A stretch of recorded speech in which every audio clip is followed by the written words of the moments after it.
Podjetje Ecolad, specializirano za proizvodnjo mocarele, že od leta 2013 uspešno deluje v Sloveniji.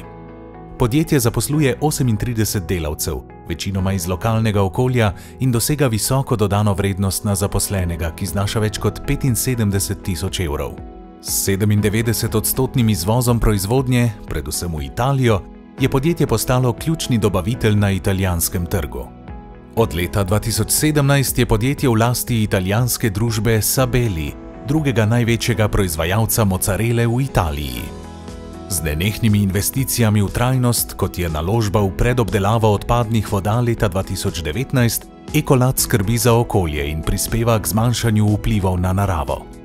Podjetje kontinuirano širi svoje proizvodne kapacitete in stremi k izboljšanju kakovosti izdelkov, s čimer si je zagotovilo zaupanje strank v več evropskih državah. Z rastjo števila zaposlenih in bonitetno oceno A1++ je Ecolad primer podjetja, ki združuje lokalno prisotnost in mednarodno prepoznavnost. Njihova mocarela je prepoznana po izjemni kakovosti in prispeva k uspehu slovenskega gospodarstva ter krepi blagovno znamko slovenskih prehrambnih izdelkov na tujih trgih.